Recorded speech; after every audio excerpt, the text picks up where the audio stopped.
Good morning students. आज के इस वीडियो लेक्चर के अंदर हम डिस्कस करेंगे CS 201 जो कि सी प्रोग्रामिंग का सब्जेक्ट है। तो उसका एक प्रोग्राम हम देखेंगे, C program to store numbers and calculate average using array.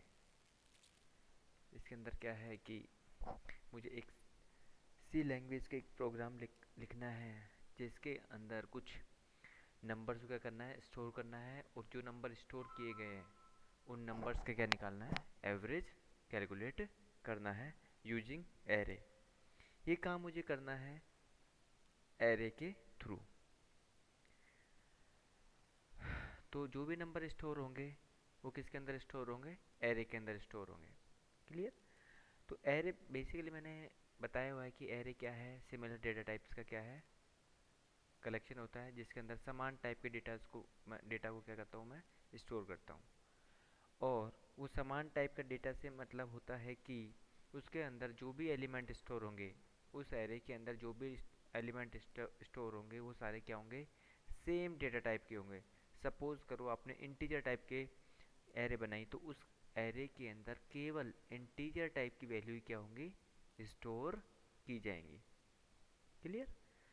और जो एरे का साइज है, मैं पहले से ही मैंने बता दिया, एरे एक स्टैटिक टाइप का होता है, इतना डेटा स्ट्रक्चर होता है स्टैटिक।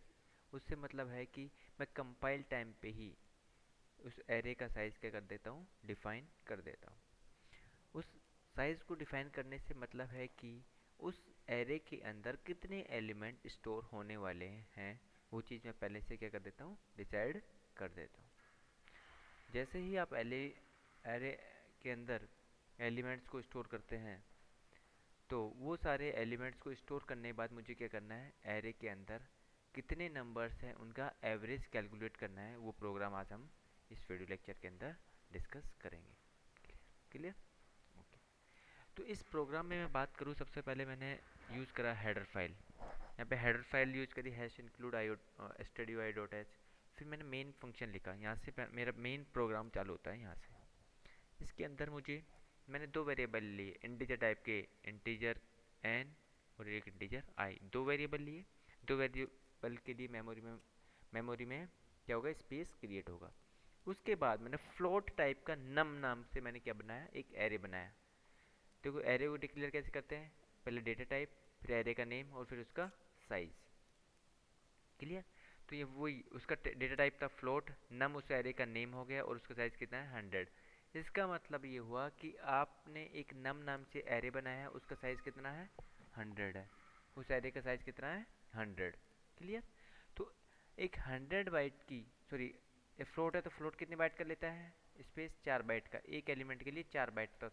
तो 4 × 100 इक्वल टू 400 बाइट का मेमोरी स्पेस क्या होगा, क्रिएट होगा। 400 बाइट का मेमोरी स्पेस ऐसे क्रिएट हो जाएगा, ऐसे इस तरह से।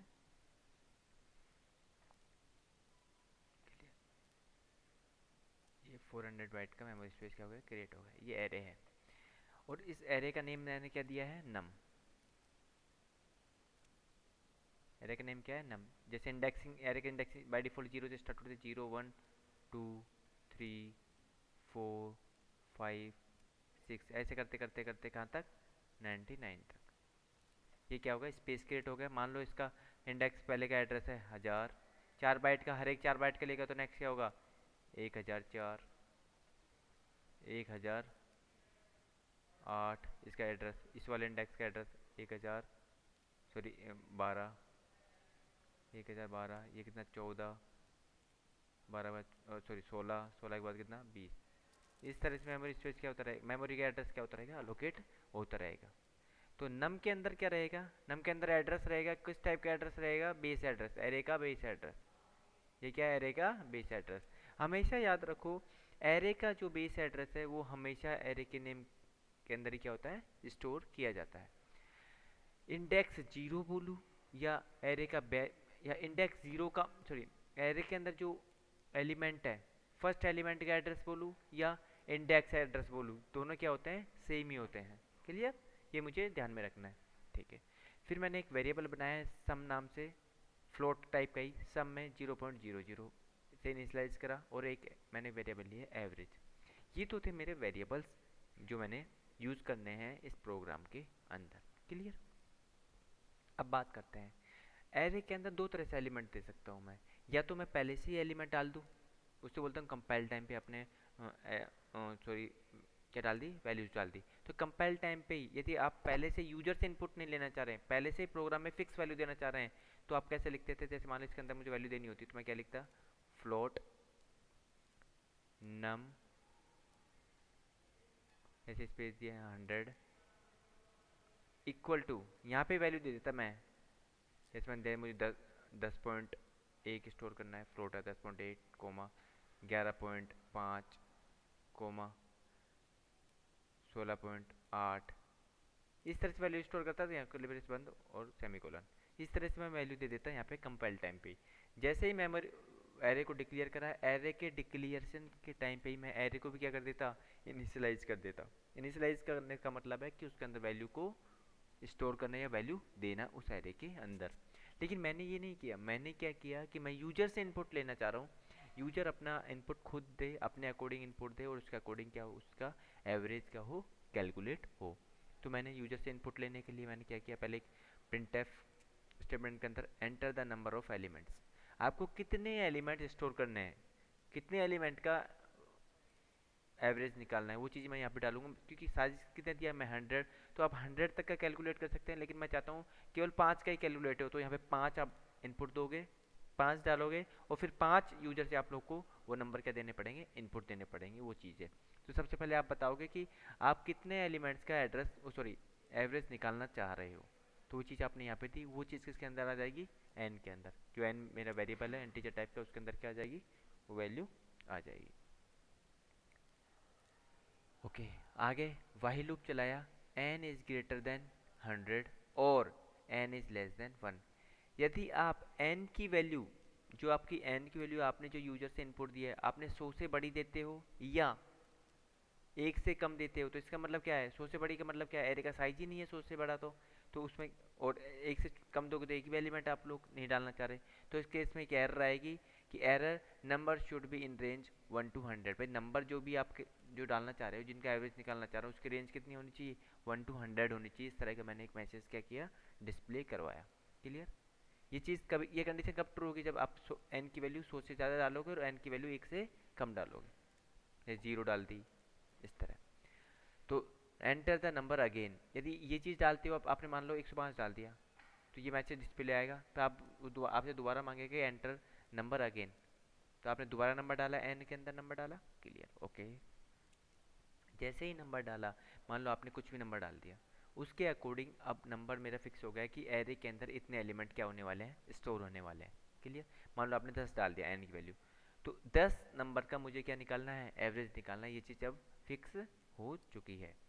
तो अब ये 10 नंबर हैं, वो नंबर कौन से होंगे, वो नंबर आप यूजर से इनपुट लोगे, वो सारे नंबर आप किससे लोगे, यूजर से इनपुट लोगे। तो यूजर से एक चीज़ इनपुट लेने के लिए डायरेक्ट वेरिएबल में ले सकता हूँ, लेकिन सेम मल्टीपल वैल्यूज को इनपुट लेने के लिए मैं क्या करूँगा, सेम चीज़ को मुझे बार बार रिपीट करना है, तो मैं क्या यूज़ करता हूँ, लूप यूज़ करता हूँ। तो मैंने यहाँ पे यूज़ किया for loop, I is equal to 0 semicolon, I is less than N और प्लस प्लस आई। इसका मतलब है ये कब तक चलेगा, ये लूप, ये कंडीशन कब तक चलेगी, जब तक आप 10 एलिमेंट नहीं डाल दोगे एरे के अंदर। और फिर परसेंट डी एंटर नंबर 1+1, जैसे एंटर 1+1 और i+1, आई प्लस का मतलब होना है 0+1, तो आप पहला नंबर आपने एंटर करा, पहला नंबर आप लोग एंटर करोगे, तो पहला नंबर आपने एंटर किया, नम आई पे वो वैल्यू चली जाएगी यहाँ पे, जो नंबर आप एंटर करोगे कहाँ पे चली जाएगी, इस वाले पे। फिर दोबारा कहाँ पे है फिर क्या होगा, उस जो नंबर डाला है उसका सम इक्वल टू, इसका मतलब क्या है इस स्टेटमेंट का, sum equal to sum plus num of I, यही है इसका मतलब। जैसे आपने 10 मान लो 10.2 डाला, तो सम कितना है पहले इनिशियली 0, तो 0.0 प्लस 10 पॉइंट इसमें डाला 5, 10.5, तो 10.5 किसके अंदर, अब 0 प्लस 10.5 कितना होगा, 10.5, तो 10.5 किसके अंदर चला जाएगा, सम के अंदर। सम की वैल्यू प्रेजेंट में वैल्यू कितनी है, 10.5। स्टार्टिंग में कितनी थी, 0.0 सम की, और वैल्यू कितनी हो गई 10.5, तो ये कट के क्या आ जाए, इसके अंदर क्या स्टोर हो जाएगा 10.5। अब लूप आई प्लस प्लस, आई प्लस प्लस होगा, आई की वैल्यू कितनी हो गई 1। अब 1 is less then condition true, फिर को दूसरा एलिमेंट आप डालोगे, मांगेगा दूसरा एलिमेंट डाला, मान लो अपने 20.4, तो क्या होगा, अब यहाँ पे sum equal to sum plus num of I, तो कितना होगा 10.5, तो यही सम की वैल्यू प्लस 20.4 जो डालोगे, तो ये जो सम आएगा ये किसके अंदर हो जाएगा, स्टोर सम के अंदर, ये कट के क्या हो जाएगा यहाँ पे, तो कितना आ जाएगा 30.9 अब स्टोर हो जाएगा। तो इस तरह एलिमेंट क्या होते रहेंगे, स्टोर होते रहेंगे, और सम के अंदर वो वैल्यू क्या होती रहेगी, अपडेट होती रहेगी। क्लियर। जैसे ही वैल्यू हुई, जैसे कंडीशन फॉल्स हुई, जैसे एलिमेंट डालने में तो कंडीशन फॉल्स, सम की वैल्यू कुछ भी आई मान लो, अब उसका मुझे एवरेज निकालना है। तो एवरेज क्या होता है, एवरेज होता है total sum upon total observation, कितने ऑब्जर्वेशन का आपने सम निकाला है, तो टोटल सम आया मेरा सम वेरिएबल के अंदर, और टोटल ऑब्जर्वेशन कितने थे 10, जितनी जितने की आप लोग एवरेज निकालना चाहिए उससे डिवाइड कर दूंगा, उस वैल्यू को सम को डिवाइड कर दूंगा n से, तो एवरेज किसके अंदर आ जाएगा, avg वेरिएबल के अंदर। अब मैं avg वेरिएबल को क्या कर दूंगा, प्रिंट कर दूंगा। क्लियर सब लोगों को। तो इस तरह से प्रोग्राम क्या होगा, रन होगा। अब देखो इस प्रोग्राम को रन करके देखते हैं कि किस प्रकार से इस प्रोग्राम का आउटपुट आएगा।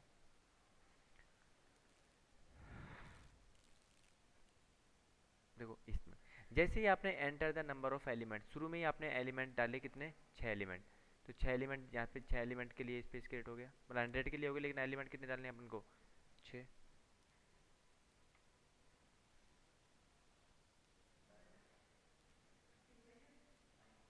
ठीक है 6, फिर यहाँ पे डाला 45, फिर डाला 6.5, ये सारी वैल्यू आपने डाल दी। ये सारी वैल्यूज़ को डालने के बाद, ये सारी वैल्यूज़ डालने के बाद आप क्या आएगा, यहाँ पे इनका सम आएगा। उस सम को किससे डिवाइड करेंगे, 6 से, जो आंसर आएगा मेरा आएगा 27.69। तो इस तरह से हम जो दिए गए एलिमेंट्स हैं उनका क्या निकालते हैं, एवरेज निकालते हैं यूजिंग एरे। ठीक, इस लेक्चर में इतना ही। Thank you.